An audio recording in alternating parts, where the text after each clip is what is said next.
हर एक दान और हर एक वरदान ज्योतिमय परमेश्वर की ओर से मिलता है जो आकाश में है। अच्छा चीजें कहां से मिलता है? स्वर्ग से। हालेलुया। हर एक दान और हर एक वरदान कहां से मिलता है? आसमान से। स्वर्गीय बुद्धि कहां से मिलता है? आसमान से। आशीष कहां से मिलता है? आसमान से। हम चंगे कब होते हैं दोस्तों? जब परमेश्वर हम पर अनुग्रह करता है। वो अनुग्रह कहां से करता है? आसमान से। उसका सिंहासन कहां है? आसमान के ऊपर, स्वर्ग में। हालेलुया। हर एक अच्छी चीजें कहां से मिलता है? स्वर्ग से। बाकी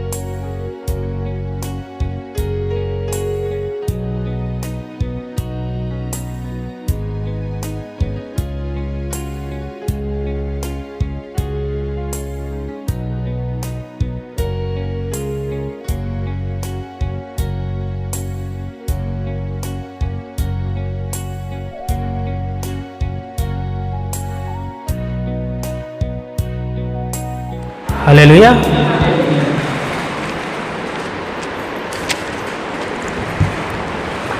सभी तैयार हैं आज के वचन के लिए? बोलो प्रभु यीशु मसीह की।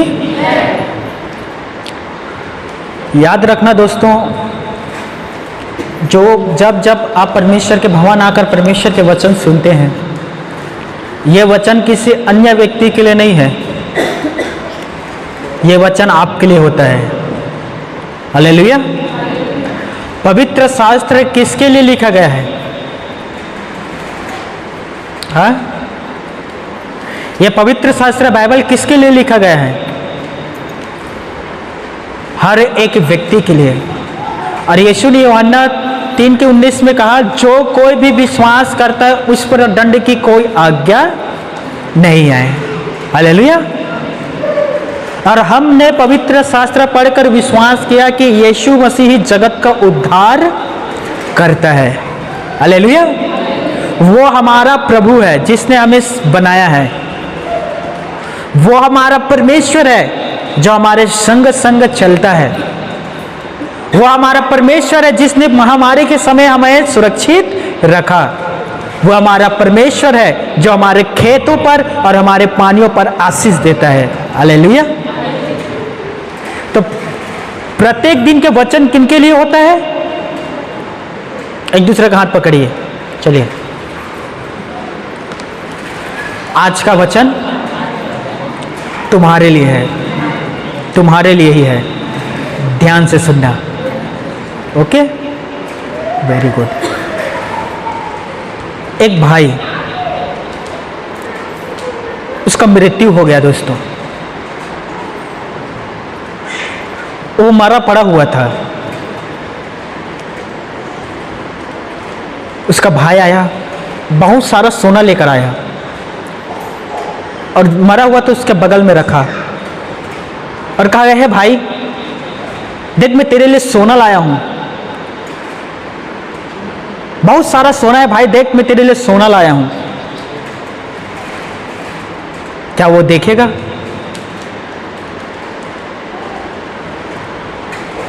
उसका एक और भाई आया, बहुत सारा पैसा लेकर आया, लाखों लाखों रुपया लेकर आया, बैग में भरकर दूसरे तरफ रखा और कहा, है भाई देख मैं तेरे लिए पैसा लेकर आया हूं, बहुत सारा पैसा लेकर आया हूं, जिसके लिए तू हर दिन परिश्रम करता था, हर दिन मेहनत करता था, हर दिन पैसा कमाता था, पूरे जीवन तूने पैसा कमाने में लगा दिया। देख मैं उस पैसा को तेरे लिए लाया हूं।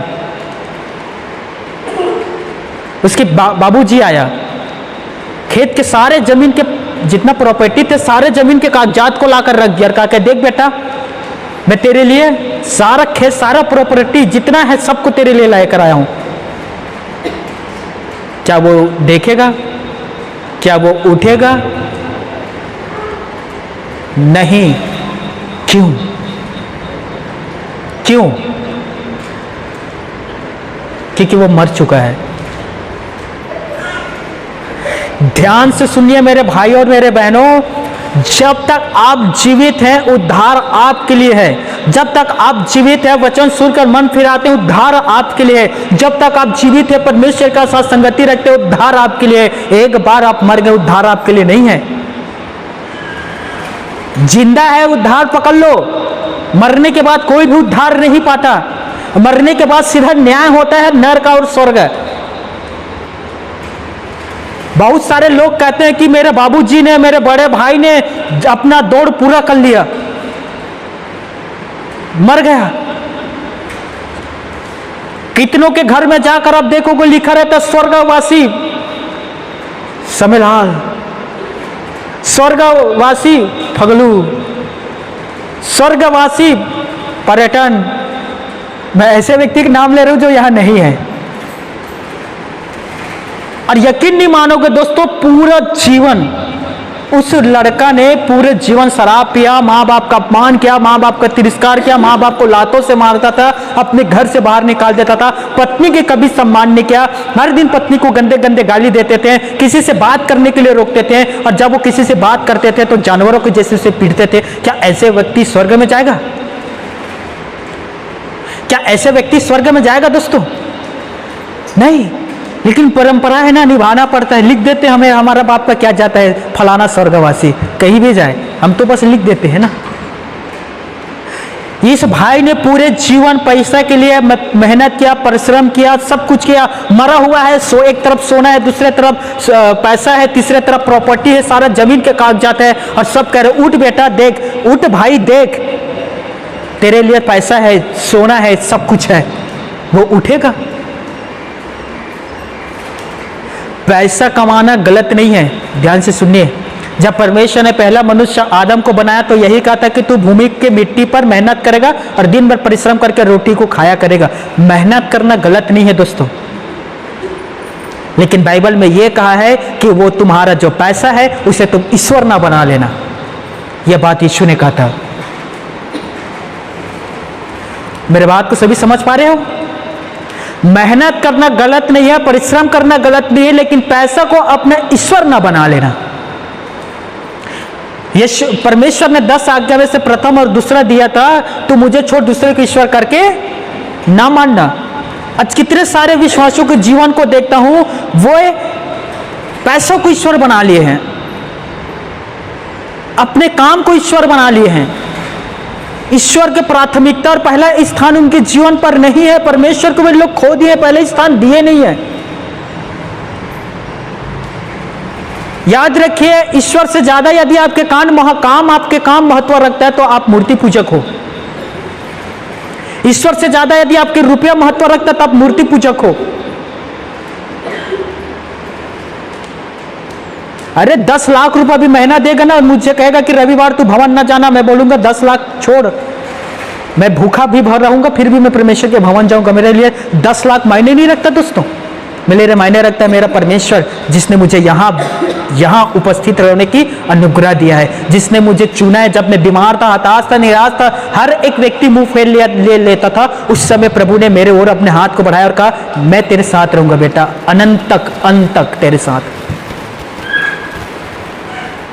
ये भाई पूरे जीवन पैसा के लिए मेहनत किया दोस्तों, और इसे आखिरी में क्या मिला पता है?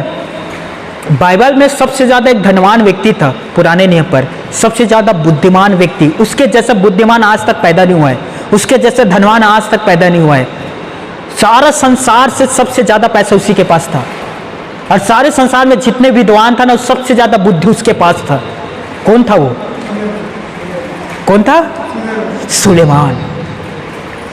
बाइबल में लिखा है उसके जैसा बुद्धिमान आज तक पैदा नहीं हुआ है दोस्तों। सामुएल की पुस्तक में लिखा है कि सुलेमान बुद्धि और पैसा में पृथ्वी के सारे मनुष्यों से बढ़कर था। वो दाऊद का पुत्र था, इजराइल का राजा बना, सब कुछ था, पैसा था, मोह में इतना डूबा था कि 10,000 पत्नी रखे थे, 10,000 पत्नी उनके पास, सब कुछ। कितने लोग सबू देशक की पुस्तक पढ़े हैं? सबू देशक। यही सुलेमान कहता है दोस्तों, व्यर्थ, सब कुछ व्यर्थ है। इतना धनवान व्यक्ति, इतना पैसा रखने वाला व्यक्ति, इतना इनके पास पत्नी है, सब कुछ है, आखिर में कहता है सब व्यर्थ है, सब कुछ व्यर्थ है। सूर्य के नीचे पृथ्वी पर परिश्रम करने वालों को क्या फायदा? एक पीढ़ी मरता है, दूसरा पीढ़ी आता है, पृथ्वी वहीं बना रहता है। ये सुलेमान दोस्तों, सब कुछ इसके पास था, लेकिन इनका जो अंत था, आखिरी समय था, दर्दनाक था। अस्तोरक, मोलेक, कामोक, इस प्रकार के देवी देवताओं के पीछे चलने लगा और उनके लिए मूर्ति बनाने लगा और दर्दनाक मौत मरा दोस्तों। सोचिए, सब कुछ होने के बाद, पैसा था, इतने सारे पत्नी थी, प्रजा था, आदर था, सम्मान था, लोग इन्हें सलाम करते थे, सब कुछ था, लेकिन उसका अंत जो था वो दर्दनाक हुआ दोस्तों। वो ईश्वर को छोड़कर दूसरे के पीछे चलने लग गया। और यही सबूदेशक में कहता है, सब कुछ व्यर्थ है, सब व्यर्थ है। याद रखना, पैसा आपको खुशी नहीं दे सकता, पैसा आपको आनंदित नहीं कर सकता दोस्तों। आपके पास जितना पैसा आएगा, आपकी जरूरतों उतना ही बढ़ते चला जाएगा, याद रख लीजिए। एक समय था जब हमारे पास 1 रुपया 50 पैसा होता था, हम कितने खुश रहते थे। आज हमारे पास 2-2 हजार रुपए, फिर भी खुशी नहीं है। एक समय था जब हमारे पास नौकरी नहीं था, हम खुश रहते थे, 2 वक्त की रोटी खाया करते थे। आज 10,000, 20,000, 40,000 की नौकरी, फिर भी खुशी नहीं है। क्यों खुश नहीं है हम लोग? यही हमारा खेत है जिसमें हमारे बाप दादा लोगों ने काम किया। उस समय 1 एकड़ में 4 या 5 बोरी हुआ करता था फसल। कोदो खाते थे, कोदो। आपको याद आ रहा है दोस्तों? हमारे बाप दादा 1 एकड़ में 4-5 बोरा कोदो पाते थे, फिर भी वो लोग खुश रहते थे, बीमार नहीं होते थे। आज हम 1 एकड़ में 40 बोरा पाते हैं, फिर भी शांति नहीं है। मेरे भाइयों, मेरे बहनों, यीशु मसीह ने कहा, पृथ्वी पर अपने लिए धन इकट्ठा ना करो, जहां चोर चोरी करता है, कीड़े और काई खा जाते हैं, लेकिन अपने लिए धन स्वर्ग पर इकट्ठा करो, जहां ना तो कीड़ा खाता है, ना तो चोर सेंध लगाता है और ना चोरी करता है।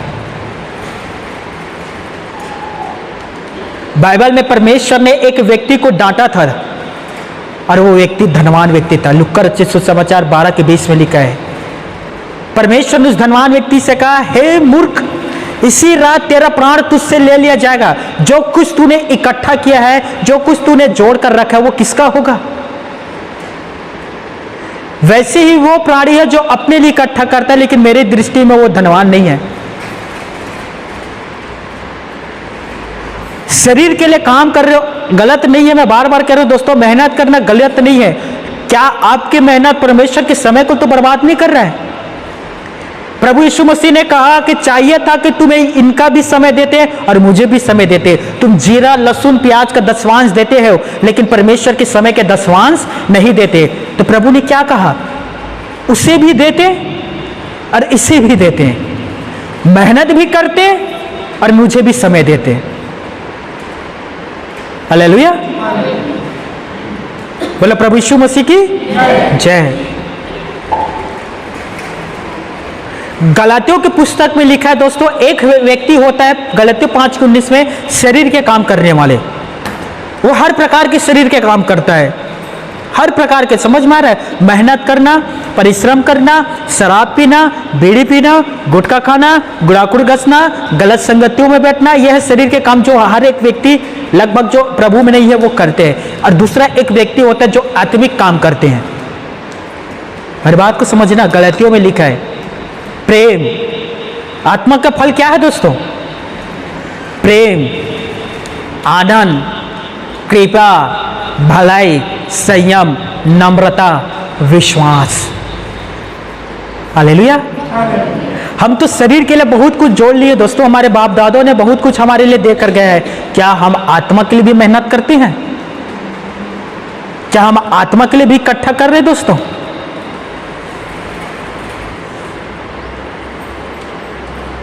आत्मा के लिए प्रभु के दास ने कहा, ध्यान से सुनना दोस्तों, बड़े ध्यान से सुनना। याकूब ने लिखा, याकूब के पत्री पहले अध्याय के 26 और 27 पद में, हर एक दान और हर एक वरदान ज्योतिमय परमेश्वर की ओर से मिलता है जो आकाश में है। अच्छा चीजें कहां से मिलता है? स्वर्ग से। हालेलुया। हर एक दान और हर एक वरदान कहां से मिलता है? आसमान से। स्वर्गीय बुद्धि कहां से मिलता है? आसमान से। आशीष कहां से मिलता है?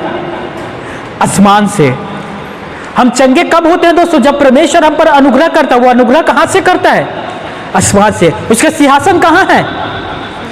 आसमान के ऊपर, स्वर्ग में। हालेलुया। हर एक अच्छी चीजें कहां से मिलता है? स्वर्ग से। बाकी सब जो पृथ्वी से मिलता है वो स्थायी नहीं है, अस्थायी है। आज है, कल नहीं रहेगा। मेरे प्यारे भाइयों, मेरे बहनों, एक व्यक्ति होता है जो शरीर के काम करता है, शरीर के लिए कमाता है, खाता है, कमाता है ताकि खा सके। एक दिन ना तो उसका पैसा रहता है, ना तो उसका शरीर रहता है, और ना ही उसके जीवन पर ईश्वर रहता है। लेकिन एक तरफ होता है प्रभु के लोग, आत्मिक लोग, जो मेहनत भी करता है, प्रभु के साथ भी रहता है और प्रभु के साथ अपने जीवन को बिताता है। याद रखना, एक दिन उनका शरीर तो नहीं रहेगा, लेकिन उसका आत्मा परमेश्वर के साथ रहेगा। हालेलुया। क्योंकि प्रभु के दास पौलुस ने कहा, जो शरीर में बोता है वो शरीर के अनुसार ही फल काटेगा, लेकिन जो आत्मा में बोता है वो आत्मा के द्वारा अनंत जीवन के फल काटेगा। हालेलुया। दो व्यक्ति, एक शरीर में बोने वाला व्यक्ति जो शरीर के अनुसार नरक के फल काटेगा, एक आत्मिक व्यक्ति जो आत्मा में बोता है वो आत्मा के अनुसार स्वर्ग के फल काटेगा।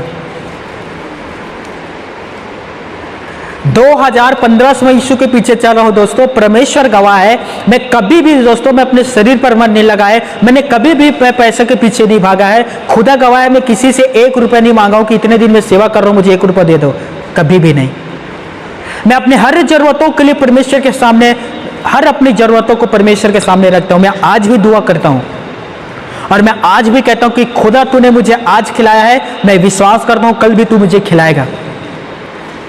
हालेलुया। प्रभु आज तूने मेरा मदद किया है, मैं विश्वास करता हूं कि कल तू फिर मेरा मदद करेगा। मैं उस पर विश्वास करके चलता हूं। मैं रूप को देखकर नहीं, विश्वास से आगे बढ़ता हूं। हालेलुया। बोलो प्रभु यीशु मसीह की जय। मेरे साथ बाइबल में से निकालिए रोमियो 8वें अध्याय 6 पद से लेकर हम 8 पद तक पढ़ेंगे।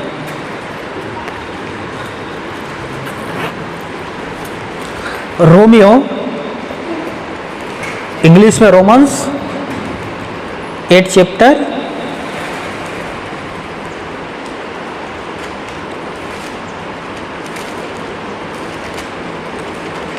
8 हर एक निकालिए। जिनके पास नहीं है प्लीज आप अपना बाइबल लेकर भवन आया करें, और जो लेकर नहीं आए प्लीज एक दूसरे को दिखाना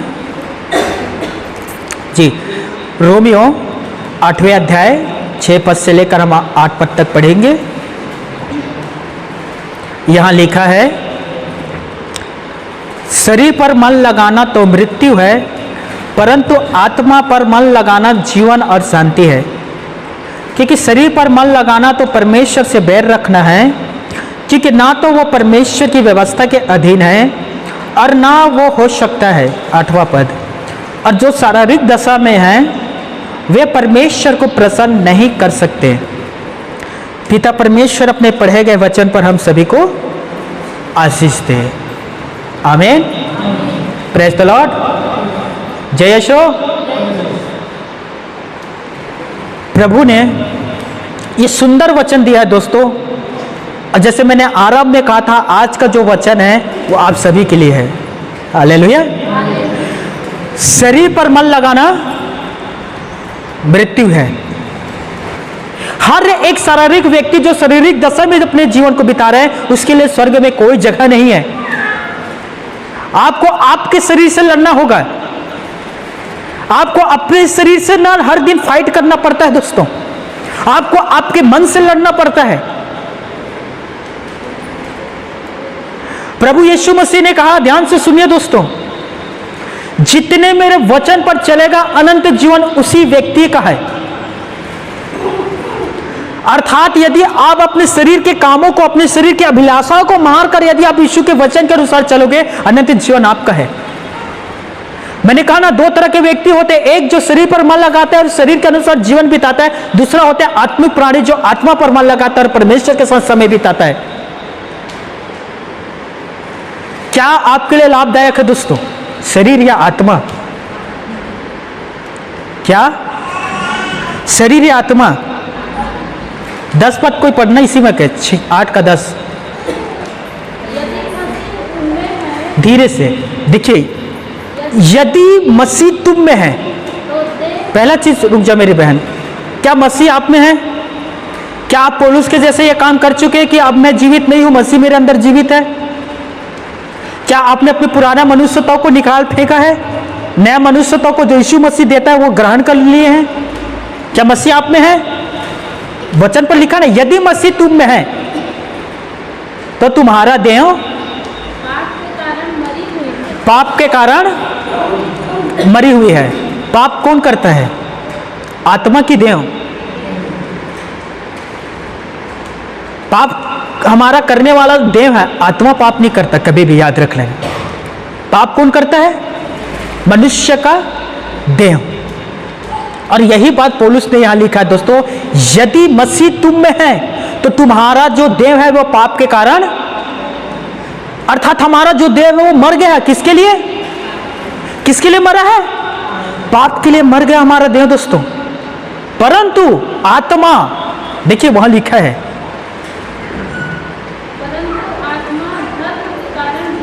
हालेलुया, हमारा जो आत्मा है वो धर्म के कामों के कारण जीवित है। याद रखना मेरे भाइयों मेरे बहनों, संघर्ष हमें करना पड़ता है, बहुत फाइट करना पड़ता है। जब मैं पहले बार चर्च गया और परमेश्वर के दास ने कहा तुझे नशा छोड़ना पड़ेगा, मैंने कहा मैं इससे बहुत ज्यादा प्यार करता हूं, बीवी छोड़ दूंगा, नशा नहीं छोड़ूंगा। नहीं, तुम्हें छोड़ना पड़ेगा यदि तुम चाहते हो कि तुम उद्धार पाओ, यदि तुम चाहते हो कि तुम्हारा जीवन परमेश्वर के साथ रहे, तो पाप के लिए तुम्हें ये सब कुछ छोड़ना पड़ेगा, सब कुछ छोड़ना पड़ेगा। कठिन था लेकिन असंभव नहीं था दोस्तों। मैंने कहा ठीक है। मैं घर आया, प्रार्थना किया। 2015 से लेकर आज 2023 से मैं कभी भी एक बीड़ी नहीं पिया हूं दोस्तों। एक गंदा मुंह से गंदा शब्द नहीं निकाला हूं। आज भी बहुत सारे भाई बहन के मुंह से मैं सुनता हूं, कोई कहता है वो फलाना व्यक्ति ऐसा कर दिया, मतलब मैं वो शब्द निकालना नहीं चाहता लेकिन गलत है। पत्नी के भाई को क्या कहते हैं रिश्ते में? साला। लेकिन हर एक आपका साला नहीं है। मेरी बात समझ रहे हो ना? हर एक आपका साला नहीं है। मेरा पड़ोसी ने ऐसा कर दिया, उसके बाद वो नाम लेते हैं। मेरे खेत में था, वो खेत वाले ने ऐसा कर, वो आपका साला है क्या? नहीं। दूसरे को आप कहते हो तो कहीं ना कहीं गाली में आ जाता है, गाली की श्रेणी में। कोई कहता है तू मुझे क्या करेगा रे, ये भी गलत शब्द है। मैं यकीन नहीं करोगे, मैं रे भी नहीं कहता दोस्तों। आप अपने से छोटे से कह रहे हो चलेगा, लेकिन बड़े से आप नहीं कह सकते। ये पाप के लिए अपने देव को मारो दोस्तों, और धार्मिकता के लिए जीवन बिताओ। अब आप मसीह में अपने आप को देखिए, मसीह आपके अंदर है। एक बहुत सुंदर गीतकार है दोस्तों, अनिल कांत, बहुत सुंदर गीत गाता है वो। एक सुंदर गीत है उसका, यीशु मेरे साथ है, यीशु मेरे अंदर है, यीशु को मैं पहना हूं, मुझ में वो जिंदा है, यही मेरी ताकत है, ये कभी नहीं भूलना है। हालेलुया। देखिए कितना सुंदर गीत के द्वारा इसने बताया, यीशु मेरे साथ है, यीशु मेरे अंदर है, यीशु को मैंने पहन लिया है, मुझ में वो जिंदा है। हालेलुया। और यही मेरी ताकत है, और हमें इसे कभी नहीं भूलना है दोस्तों। याद रखिए मेरे भाइयों और मेरे बहनों, मसीह तुम में है, इसीलिए तुम्हारा पाप, तुम्हारा देव पाप के कारण मरा हुआ है। अब तुम देव के अनुसार जीवन नहीं भी बिता सकते। अब तुम्हारे जो जीवन है वो आत्मा के अनुसार जीना चाहिए। और याद रखिए यीशु ने कहा मत्ती रचित सुसमाचार अध्याय 12 के 33 में कि पेड़ अपने फल से पहचाने जाते हैं। पेड़ अपने क्योंकि अच्छा पेड़ अच्छा फल लाएगा, लेकिन बुरा पेड़ अच्छा फल नहीं लाता। यदि मसीह तुम में है तो तुम अच्छा फल हो, और तुम अच्छे ही फल लाओगे, तुम बुरा फल नहीं लाओगे। अविश्वासी भी आपको देखकर ये नहीं कहेगा कि तुम मसीह में हो, कहते हो तुम्हारे मुंह से गंदा शब्द निकलता है, तुम ढोंगी हो, ऐसा ना कहने पाए। वो आपके पास आकर के मैं सच में इसके जीवन, इसके अंदर यीशु मसीह को देखता हूं। सच में जब से इसने यीशु मसीह को स्वीकार किया है, मैं इनके अंदर इतना भी बुराई नहीं पाया है। लेकिन पता है आज विश्वासी लोग क्या कहते हैं? विश्वासी लोग एक भी विश्वास नहीं करते, सब ढोंग करते हैं। ऐसी है ये लोग। पता है सुनकर कितना दुख लगता है दोस्तों। ये सरासर प्रभु का अपमान है, क्रूस की इंसल्ट है। प्रभु के नाम को हम छोटा कर रहे हैं। मेरे गांव चले जाओ, मेरे परिवार में चले जाओ, एक भी बंदा नहीं कहेगा कि जब से यीशु मसीह में आया है और मैं इसके साथ उठा बैठा हूं, कभी भी मैं इसके साथ, इसने मेरे साथ कोई गलत व्यवहार नहीं किया। गलत व्यवहार को छोड़, इसके मुंह से कोई गलत शब्द नहीं निकला है। मैं गर्व करता हूं इस बातों पर दोस्तों, घमंड नहीं है, मुझे गर्व है। मेरे द्वारा मेरे प्रभु का कभी अपमान नहीं हुआ है दोस्तों। कोई भी एक आकर नहीं कह सकता दोस्तों, कोई भी नहीं।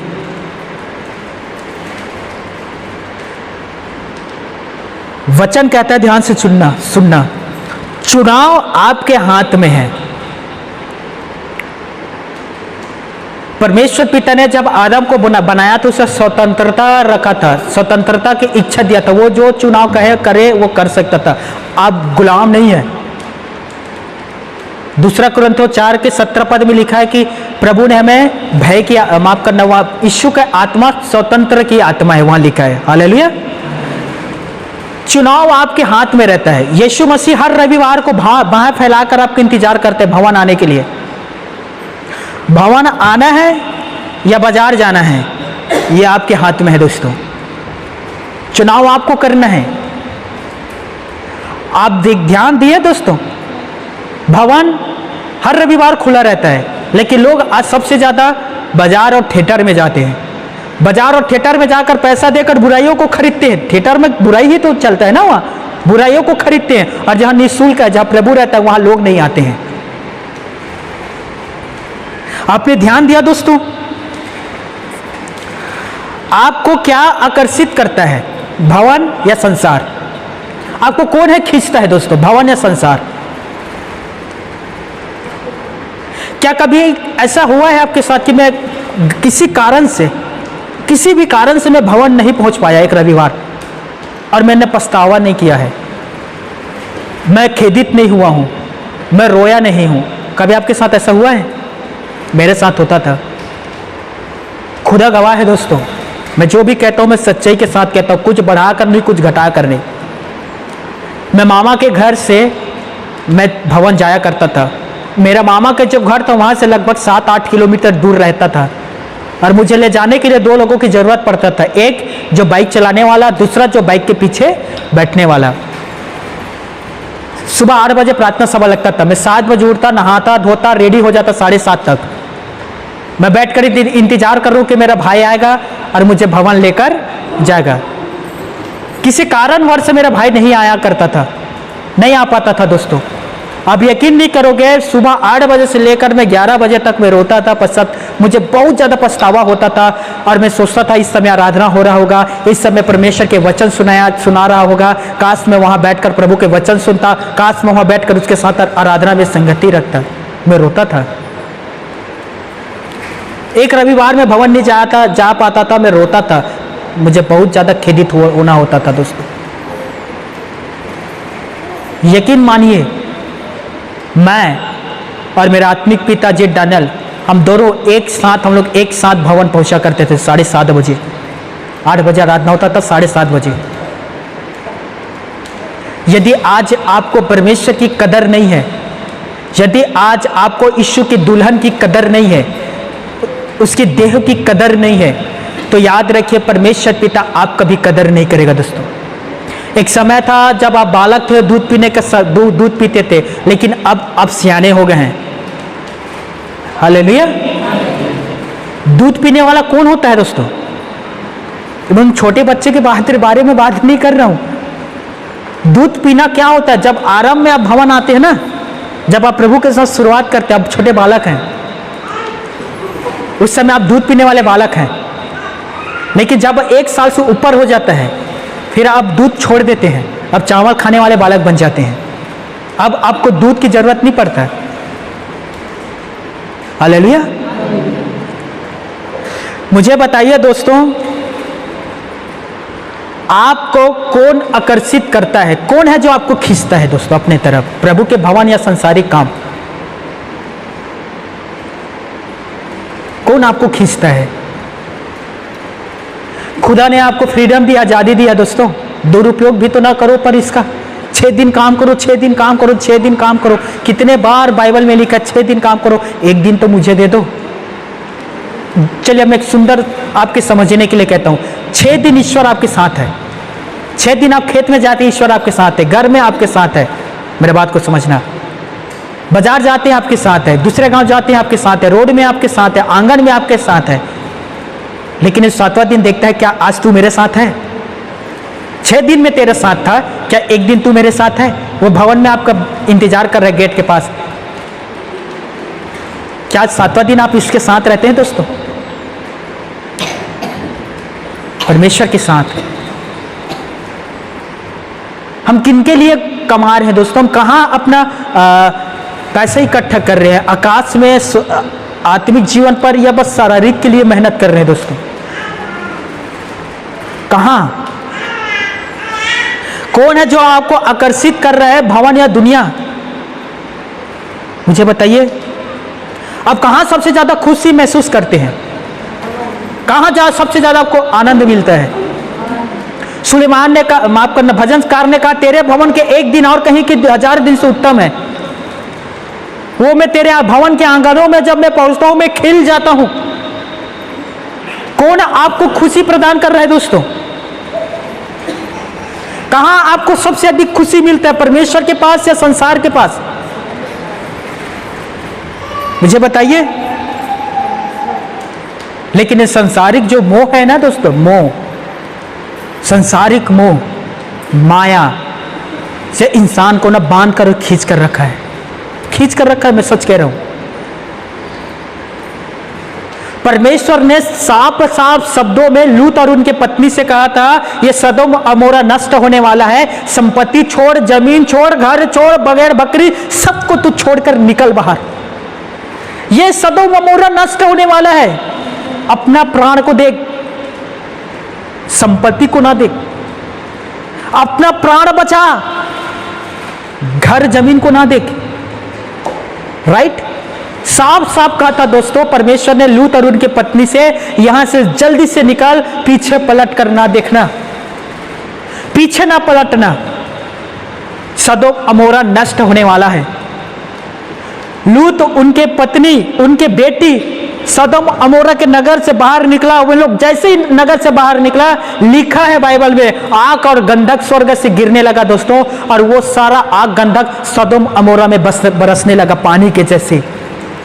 लेकिन पता है, लूत की जो पत्नी थी ना, वो पीछे पलट कर देखी। कौन है उसे जो पीछे पलटने पर मजबूर किया? क्योंकि परमेश्वर ने साफ शब्दों में कहा था पीछे पलट कर ना देखना, लेकिन लूत की पत्नी पीछे पलट कर देखी, और वो आज तक नमक के खंभा बनकर खड़ी हुई है। आज तक वो नमक के खंभा बनकर खड़ी हुई है दोस्तों। वो क्यों पीछे पलट कर देखी? क्योंकि उनके जो संपत्ति था वो पीछे छूट गया था। भेड़ बकरी, घर, पैसा, रुपया, सब किधर था? पीछे। इसीलिए वो पीछे पलट कर देखी और नमक के खंभा बन गई। हमें कौन है जो आकर्षित करता है दोस्तों? हमें कौन है जो अपने तरफ खींच कर रखता है? कौन है जो हमें परमेश्वर के पास आने से बांध रहा है? कौन है दोस्तों? देखिए, मैं बार बार आपसे कह रहा हूं दोस्तों, चुनाव आपके हाथ में है। अब यदि सारे बंधन तोड़कर आना चाहते हो परमेश्वर के पास, कोई आपको आने से नहीं रोक सकता। लेकिन आप आना नहीं चाहते, एक बंधन काफी आपको बांध कर रखने के लिए। वहां एक शैतान बंधन बांधेगा, एक छोटा सा एकदम छोटा सा। आपको याद है यीशु मसीह और शैतान के बीच क्या बात हुआ था? आपने पढ़ाया होगा मत्ती 4:4 में। शैतान ने क्या कहा दोस्तों यीशु से? सब कुछ दे रहा हूं, सब कुछ, सारा संसार, सारा वैभव, प्रतिष्ठा, सम्मान, A to Z सब कुछ तुझे देता हूं। बस तू मुझे गिर कर धन्यवाद कर दे। क्या कर? गिर कर धन्यवाद कर, मैं सब कुछ तुझे देता हूं। मेरे भाइयों, मेरे बहनों, याद रखिए, यदि आप ईश्वर से दूर हो रहे, खुदा के लिए समय नहीं निकाल रहे, तो कहीं ना कहीं शैतान आपको कुछ ना कुछ दे रहा है जो संसारिक चीज है। वो दे सकता है दोस्तों। बाइबल में शैतान को क्या कहा है पता है? इस पृथ्वी के अधिकारी। वो शैतान क्या है? इस पृथ्वी का अधिकारी। उसके पास बहुत पैसा है, भयंकर, जिसका कोई सीमा नहीं है। प्रेरितों के पुस्तक में पढ़ रहा था, वहां लिखा है समोन जादूगर था, वो जादू के काम करता था, बहुत सारे उसके पास पैसा था, भयंकर पैसा। पतरस के पास पैसा लाकर कहता है ये शक्ति मुझे भी दे कि जिसके ऊपर हाथ रखूं वो पवित्र आत्मा पाए। शैतान ने, पतरस ने उसे डांट कर भगाया। पता है ना, भवी करने वाली स्त्री थी जो झूठे झूठे भवी करके अपने स्वामी के पेट पाला करती थी।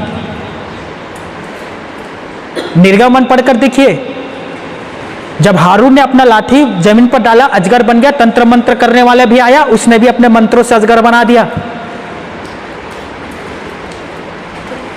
शैतान भी लोगों को पैसा देता है, शैतान भी लोगों को आगे बढ़ाता है, सम्मान दिलाता है। लेकिन एक चीज है जो शैतान लोगों को नहीं दे सकता, वो है आनंद, वो है शांति। ये दो चीज शैतान मनुष्य को नहीं दे सकता, और ये प्रभु यीशु मसीह दे सकता है, आनंद और शांति। इसीलिए मेरे प्यारे भाइयों, मेरी बहनों, स्मरण रखना, यीशु ने कहा लूत के पत्नी को स्मरण रखना कि उसके मोह ने उसे पीछे मोड़ने पर बेबस कर दिया। कभी भी आपके साथ यदि ऐसा हो रहा है तो समझ लेना दोस्तों, कहीं ना कहीं शैतान आपके जीवन पर काम करना आरंभ कर दिया है। वो बताकर काम नहीं करेगा। वो चोर है, वो सामने दरवाजे से नहीं आता, वो पीछे दरवाजे से आता है। और नष्ट करने वाला वो दुष्ट आत्मा है, वो बताकर आपके अंदर प्रवेश नहीं करेगा। ध्यान से सुनना दोस्तों, रोमियो 8वें अध्याय 14 पद, इसीलिए कि जितने लोग परमेश्वर के आत्मा के चलाए चलते हैं वही परमेश्वर की संतान है। कितने लोग? जो परमेश्वर के आत्मा के चलाए चलते हैं। हालेलुया। मेरे बात को अब ध्यान से सुनिए, ईमानदारी से मुझे बताना, मैं एक प्रश्न आपके सामने रख रहा हूं। जब भी मैं प्रश्न रखता हूं डरते तो नहीं हो ना? एक प्रश्न, आपके हाथ में कितने देर मोबाइल रहता है और कितने देर बाइबल रहता है? हाँ, एक मिनट, ये बाइबल या मोबाइल? कितने देर आपके हाथ में बाइबल रहता है जब आप पढ़ते हो? कितने देर मोबाइल रहता है जब आप चैट करते हैं या यूट्यूब में कुछ देखते हैं? किसमें ज्यादा समय देते हो दोस्तों? बताइए।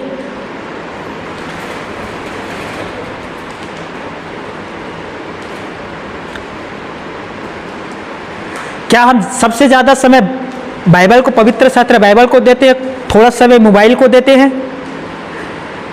या ज्यादा समय मोबाइल को देते हैं और थोड़ा समय बाइबल को देते हैं?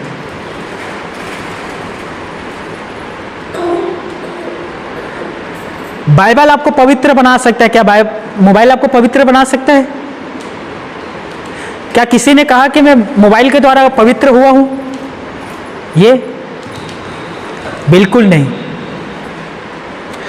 परमेश्वर ने हमें इसीलिए चुना है कि हम वो करें जिससे वो प्रसन्न होता है, इसलिए नहीं चुना है कि हम वो करें जिससे हम प्रसन्न होते हैं।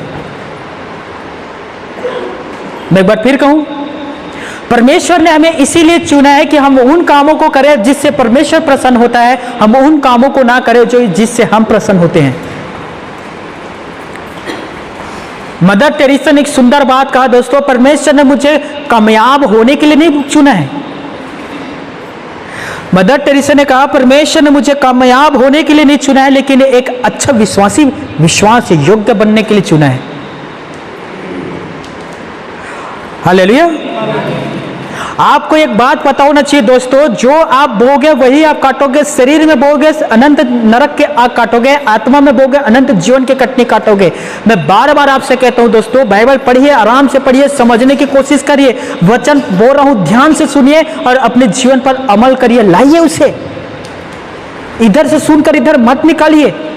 चलिए मैं आपको एक सुंदर बात बता रहा हूं, ध्यान से सुनना।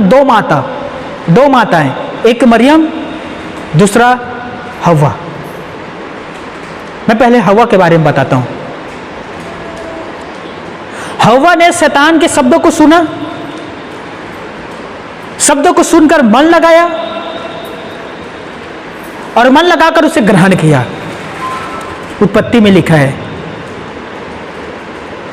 शरीर में बोना आराम कर रहा है दोस्तों। इससे पहले वो आत्मिक जीवन जीने वाली महिला थी।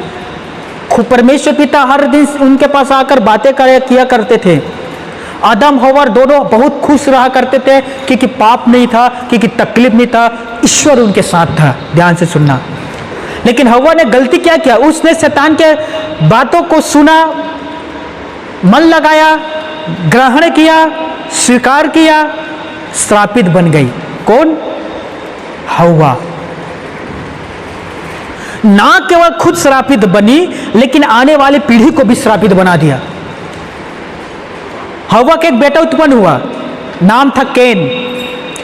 हव्वा के एक और बेटा उत्पन्न हुआ, नाम था हबील। और बाइबल में लिखा है कि कैन ने, बड़े भाई ने, छोटे भाई का हत्या कर दिया। यह होता है शैतान का सुनना, उस पर मन लगाना और उस पर ग्रहण करना। ना सिर्फ हम अपने आत्मा को मारते हैं, बल्कि आने वाले पीढ़ी को भी हम नष्ट कर रहे हैं। दूसरा माता मरियम ने परमेश्वर के शब्द को सुना, उस पर मन लगाया और ग्रहण किया और कहा, मैं तेरी दासी हूं, तेरे वचन के अनुसार मेरे जीवन पर हो। हालेलुया। जैसे तू चाहता है मैं उसी प्रकार के काम करूंगा। हव्वा था शैतान के अनुसार काम किया, मरियम था जो परमेश्वर के अनुसार काम किया। इसीलिए उसने जगत के उद्धारकर्ता को पैदा किया। दोस्तों, एक स्त्री बहकाने में आकर पाप में गिरी, दूसरे मरियम प्रभु के आवाज सुनकर उद्धारकर्ता की इस पृथ्वी पर लाई। हालेलुया। एक स्त्री हव्वा शरीर पर मन लगाया, दूसरा मरियम आत्मा पर मन लगाया। हालेलुया। मेरे भाइयों, मेरे बहनों, एक बात हमेशा आपको याद होना चाहिए, खुदा ने हमें इसीलिए चुना है कि हम शरीर के अभिलाषाओं, इच्छाओं को मार कर, दफन करके आत्मा के अनुसार जीवन को बिताएं। तुम पहले अंधकार में थे, हम पहले किस में थे दोस्तों? इफिसियों 5 के 14 पद में लिखा है, मेरे ख्याल से 12-13 में वहां लिखा है, तुम पहले अंधकार में थे, लेकिन अब प्रभु में ज्योति हो। हालेलुया। पहले हम बुराइयों में थे, पापों में थे, गलत संगति में थे, नशेड़ी थे। तुम पहले अंधकार में थे, इसका अर्थ यही है। लेकिन अब तुम ज्योति में हो, लेकिन ज्योति की संतान के समान चलो। हालेलुया। ध्यान से सुनना। कोई एक पद पढ़ सकता है? रोमियो 8वें अध्याय पहला पद। रोमियो 8वें अध्याय का पहला पद। हाँ, पढ़ना। सो अब जो मसीह यीशु में है, देखिए, सो अब जो मसीह यीशु में है, अर्थात हम जो यीशु मसीह में हैं, उन पर दंड की आज्ञा नहीं। देखिए, हम पर दंड की आज्ञा नहीं। सभी के नाम मैं मसीह में हूं, जोर से, मैं मसीह में हूं, मुझ पर दंड की आज्ञा नहीं। अब सावधानी से सुनना आगे क्या कहता है। ये एक पार्ट है, भी दूसरा पार्ट चालू होता है। देख भाई, क्योंकि वे शरीर के अनुसार नहीं, हाँ, वरन आत्मा के अनुसार चलते हैं। क्योंकि वो शरीर के अनुसार नहीं, आत्मा के अनुसार चलते हैं, इसीलिए उन पर दंड की आज्ञा नहीं। लेकिन हम शरीर के अनुसार चले तो दंड की आज्ञा के है ना हमारे शरीर पर। शरीर के अनुसार चलेंगे, कोड़ा खाएंगे। आत्मा के अनुसार चलेंगे, मालपुआ खाएंगे। हालेलुया। शरीर के अनुसार चलेंगे, कोड़ा खाएंगे। आत्मा के अनुसार चलेंगे तो आशीष पाएंगे। एक और पद है, देखिए ध्यान से सुनना, उसी का 8 का 5 पढ़ना मेरे भाई। हाँ 5। क्योंकि शारीरिक व्यक्ति शरीर की बातों पर मन लगाता है। हाँ देखिए, मैंने कहा ना 2 तरह के व्यक्ति होता है। शारीरिक व्यक्ति शरीर पर मन लगाता है, खाओ पियो एंजॉय करो, नाचो कूदो, डीजे में नाचो, समझ में आ रहा है, वो शरीर पर मन लगाता है, शारीरिक है वो। 1 मिनट मेरे भाई, शारीरिक है वो, शरीर पर मन लगाएगा। नीति वचन पर सुलेमान ने कहा, बुद्धिमान का मन शोक करने वालों के घर की ओर लगे रहता है। लगे रहता है ना, किसी के घर मर जाता है तो हमारा मन लगा रहता है ना, वो अच्छा व्यक्ति था मर गया, या बुरा भी व्यक्ति था मर गया। क्यों? क्योंकि अच्छे व्यक्ति के मन शोक करने वालों के घर की ओर लगा रहता है, लेकिन बुरा व्यक्ति के मन आनंद करने वाले के। कहा आज किसके घर पार्टी है, आज किसके घर खाना पीना है, आज कौन रहे पार्टी देगा। मेरे पास 50 है, किसी के पास 50-50 है कि आधा आधा आधा आधा आधा आधा, समझ रहे हो शराब। हाँ, अच्छे व्यक्ति का मन शोक करने वालों के घर की ओर लगा रहता है, बुरा व्यक्ति के मन आनंद करने वालों की ओर लगा रहता है। और यही बात इस यहां लिखा है, शारीरिक जो व्यक्ति होता है, एक बार फिर से पढ़ना मेरे भाई ऊपर से, आध्यात्मिक आत्मा की बातों पर मन लगाता नहीं ऊपर से 8 का 5। क्योंकि शारीरिक व्यक्ति शरीर की बातों पर मन लगाता। देखिए, शारीरिक व्यक्ति शरीर की बातों पर मन लगाता है, लेकिन आत्मिक व्यक्ति आत्मा के बातों पर मन लगाता है। मैं एक भाई की गवाही बताता हूं। साउल जो आगे जाकर पौलुस कहलाया, अब यकीन नहीं करोगे दोस्तों, इनके जीवन के बारे में अपना कभी कल्पना करना, खाट पर सोना और साउल के जीवन के बारे में आप पढ़ना।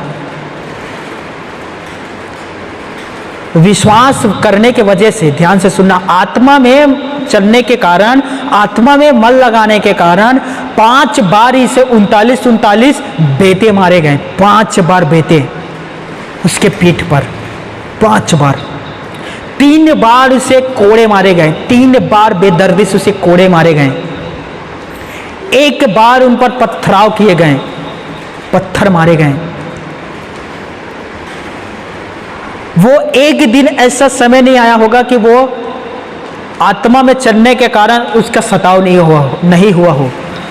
एक दिन भी ऐसा समय नहीं आया होगा कि वो मसीह के कारण दुख और क्रूस ना उठाया हो।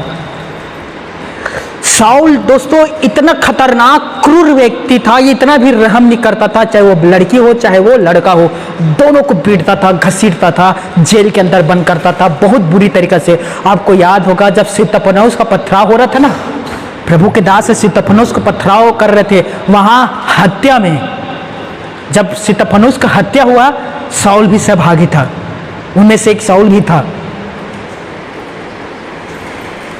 ये जो व्यक्ति साउल जो शरीर पर मन लगाता था दोस्तों, जब प्रभु यीशु मसीह ने इसे चुना, दर्शन दिया और इसे अपना नाजीर बनाया, चेला बनाया, इतना तकलीफ प्रभु के लिए सहने वाला बन गया दोस्तों। सबसे ज्यादा यदि किसी को यातना मिला है तो वो है साउल,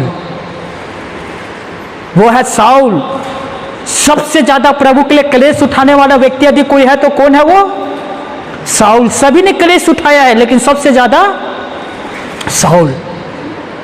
अंत में नीरो राजा ने साउल का सिर धड़ से अलग कर दिया, कटवा दिया। दोस्तों मेरे भाइयों मेरे बहनों, याद रखिए, यदि हम आत्मिक जीवन में जी रहे हैं, हम आत्मिक में कलेश उठा रहे हैं, तो यह आपके लिए खुशी की बात है, शर्मिंदा होने वाली बात नहीं है।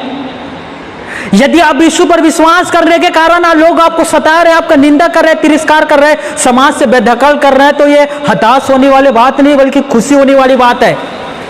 यदि मसीह के कारण लोग आपको डंडे से पीट रहे हैं, आपके मुंह पर थूक रहे हैं, आपका तिरस्कार कर रहे हैं, आपको घसीट रहे हैं, तो याद रखना ये दुख वाली बात नहीं, खुशी की बात है, क्योंकि शैतान को पता है कि आप उद्धार पाए हुए व्यक्ति हो, इसीलिए वो आपके ऊपर अटैक कर रहा है। हालेलुया। और याद रखिए, यदि आप मसीह में हैं और आपको सताव नहीं हो रहा है, आपका तिरस्कार नहीं हो रहा है, लोग आपका अपमान नहीं कर रहे हैं, यीशु के ऊपर विश्वास करने के लोग आपको ईसाई नहीं बोल रहे, तो कहीं ना कहीं आप अपने आप को देखें, कुछ तो घटी है, कुछ तो घटी है। याद रखिए, सब आपको छोड़ देगा, लेकिन यीशु मसीह आपको कभी नहीं छोड़ेगा। कोई आपके साथ दे या ना दे, ये लेकिन याद रखे यीशु मसीह आपके साथ देगा। कोई आपके साथ रहे या ना रहे, लेकिन इस बात को याद रखना, यीशु मसीह आपके साथ रहेगा। हालेलुया। हमारे बहनों के साथ मणिपुर में कितना अन्याय हुआ दोस्तों। उनके बिना वस्त्र के घुमाया गया, उनके साथ शोषण किए गए, उनकी हत्या कर दिए गए। लेकिन पता है आज भी मणिपुर के विश्वासी प्रभु के पीछे चल रहे हैं। अभी एक टीम उनके साथ मुलाकात करने के लिए गए थे और उन लोग उनसे बात किए। अरे उन लोग कहे हमारे ज़मीन छीन लिया गया, हमारे चर्चों को आग लगा दिया गया है, सब कुछ हमारे छीन लिया गया है, लेकिन हम प्रभु के साथ हैं और जानते हैं यीशु हमारे साथ है। हालेलुया। ये है विश्वासी दोस्तों। मैं आज ही में पढ़ रहा था पेपर में, कितना दुख की बात है, कितना दुख की बात है दोस्तों। बस्तर में फिर से विवाद आरंभ हो गया, विश्वासियों को फिर से सताने लगा। 145 लोग घर वापसी कर लिए, वापिस चले गए, यीशु को छोड़ दिए। पता है ये कौन व्यक्ति है? ये कौन लोग हैं जो 145 वापस गए घर? ये वे व्यक्ति है जो यीशु के पीछे इसलिए चलता था क्योंकि यीशु ने खाने के लिए और पीने के लिए देता था। ये वे व्यक्ति है जो यीशु के पीछे इसीलिए चलता था क्योंकि यीशु मसीह ने चंगा करता था। ये वो व्यक्ति नहीं है जो यीशु के पीछे इसलिए चलता था क्योंकि यीशु उनको उद्धार करता है। नहीं, याद रखना दोस्तों, आप किसी के साथ हैं, आप किसी को रेगुलर पैसा दोगे, उनकी सपोर्ट करोगे, खाने पीने की देखरेख करोगे, अच्छा कपड़ा दोगे, वो आपका आदर करेगा, आपका सम्मान करेगा। लेकिन थोड़ा सा आप उन्हें तकलीफ दो, वो तुरंत आपको छोड़कर दूसरे के पास चले जाएगा। ये वही व्यक्ति है जो 145 लोग जो वापिस चले गए। लेकिन पता है आपको, जो यीशु के पीछे चलता है वो कहता है हमारे गर्दन पर भी तलवार रखकर पूछोगे ना यीशु को छोड़ोगे, हम कहेंगे काट दो, लेकिन हम यीशु को नहीं छोड़ेंगे। यह है विश्वासी। हालेलुया। बोलो प्रभु यीशु मसीह की जय। मैं सच कह रहा हूं मेरे भाइयों मेरी बहनों, आज का आपका क्लेश कल नहीं होगा, आज आपका दुख कल नहीं होगा, आज आपका सताव हो रहा है कल नहीं होगा, आज आपके आंसू से आंख से आंसू बह रहा है कल नहीं होगा, आज आप क्रूस उठाए हो कल आपको उठाना नहीं पड़ेगा, क्योंकि परमेश्वर पिता आपको अपार शांति प्रदान करेगा जब आप उसके साथ वहां रहोगे, वहां। और याद रखना हमारा बाइबल जो है दोस्तों, बाइबल का खुदा काल्पनिक नहीं है, वास्तविक है। उसका वादा है कि तुम मेरे पीछे चलो, मेरा अनुसरण करो, मेरे पीछे होते रहना, मैं तुम्हें एक दिन अनंत जीवन दूंगा। उसका वादा है, वो आपको देगा। दोस्तों आपने पढ़ा है जब यीशु मसीह का रूप बदला, उसका रूपांतर हुआ, तो वहां कुछ व्यक्ति उससे मुलाकात करने के लिए आया था। एक कौन था? मूसा। दूसरा कौन था? एलिया। हालेलुया। और ये मूसा और ये एलिया कहां पाए जाते हैं दोस्तों? बाइबल में, पुराने नियम पर। हजारों सालों के बाद यीशु मसीह का जन्म इस पृथ्वी पर हुआ। 30 साल में वो सेवा आरंभ किया, और 30 साल में जब सेवा आरंभ किया तब उसका रूप बदला सीने जैतून नामक पहाड़ पर। तब उसने दर्शन में देखा कि मूसा और एलिया उससे बात कर रहा था, अर्थात परमेश्वर ने मूसा और एलिया को अनंत जीवन दिया। हालेलुया। हम जो प्रभु यीशु मसीह के पीछे चल रहे हैं, इतना क्लेश उठा रहे दोस्तों, क्या वो हमें अनंत जीवन नहीं देगा? मत्ती 10 यूहन्ना 10:10 में क्या कहा यीशु ने? मैं आया हूं कि उन्हें जीवन दूं और बहुतायत का जीवन दूं। हालेलुया। जितने लोग मेरे पीछे चलते हैं, मुझ पर विश्वास करते हैं, जितने लोग मेरे पीछे चलते हैं और मुझ पर विश्वास करते हैं, अनंत जीवन उसी का है। हालेलुया। वे हर एक व्यक्ति मृत्यु से पार होकर अनंत जीवन में प्रवेश करेगा। हालेलुया। यदि हम इसी जीवन पर यीशु मसीह के ऊपर विश्वास करते हैं तो सब मनुष्यों से हम अधिक अभागे लोग हैं। दोस्तों याद रख लें, हम प्रभु यीशु मसीह के पीछे इसीलिए चलते हैं क्योंकि हमें पता है कि एक दिन हमें यीशु मसीह अनंत जीवन देगा।